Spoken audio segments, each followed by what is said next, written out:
Assalamualaikum warahmatullahi wabarakatuh. Puji syukur kita panjatkan kehadirat Allah Subhanahu wa Ta'ala, Sang Pemilik hati yang memberikan perasaan manusia. Shalawat serta salam semoga senantiasa tercurah kepada baginda Nabi Muhammad SAW, sosok yang paling mulia hatinya dan paling bersih jiwanya. Teman-teman sekalian yang saya muliakan, izinkan saya untuk menyampaikan kultum singkat berjudul Menjaga Hati dari Penyakit Hati.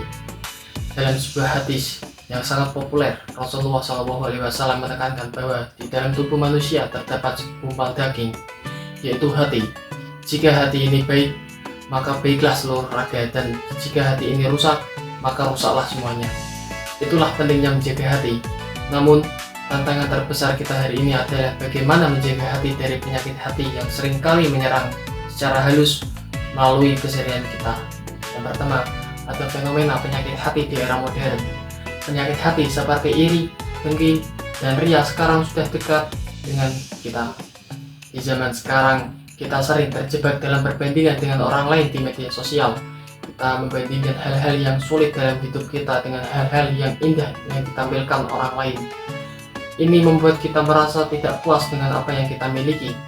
Penyakit hati seperti iri, dengki, dan ria bisa membuat kita lupa akan hal-hal yang kita miliki dan membuat kita hanya fokus pada kekurangan kita. Ketika kita melihat pencapaian orang lain, muncul rasa tidak senang atau panas di dada. Itulah alarm bahwa kita sedang terinfeksi. Penyakit ini jika dibiarkan menjadi toksik yang merusak kesehatan mental dan kualitas iman kita.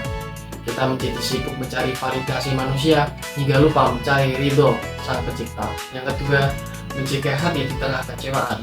Menjaga hati juga berarti menjaga diri dari rasa benci dan suudzon atau berburuk sangka saat realita tidak sesuai dengan ekspektasi. Mungkin di antara kita ada yang pernah merasa gagal dalam memperjuangkan sesuatu, termasuk dalam urusan perasaan. Harapan yang kita bangun dengan susah payah ternyata harus kandas begitu saja, meninggalkan luka dan rasa kecewa yang mendalam.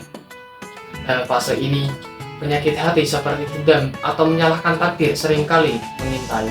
Namun, menjaga hati berarti belajar untuk ikhlas dan legowo. Kita harus meyakini bahwa kegagalan hanyalah cara Allah untuk memproteksi kita dari sesuatu yang tidak baik di masa depan.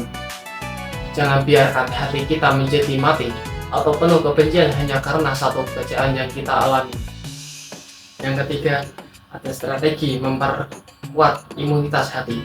Bagaimana kita memproteksi hati agar tetap bersih? Yang pertama ada self-filtering. Kita harus lebih selektif ketika menerima informasi. Jika suatu konten atau lingkungan hanya membuat kita merasa iri dan menjauhkan kita dari perasaan syukur, maka membatasi diri kita sendiri atau menetapkan batasan adalah hal yang sangat penting. Yang kedua ada membangun resiliensi dengan zikir. Ketenangan tidak ditemukan dalam perhatian manusia yang fana, melainkan dalam kedekatan dengan Allah Ta'ala. Yang ketiga ada fokus pada self-growth. Sebaiknya kita tidak terlalu memikirkan orang-orang yang telah pergi dari kehidupan kita atau mereka yang lebih sukses dari kita.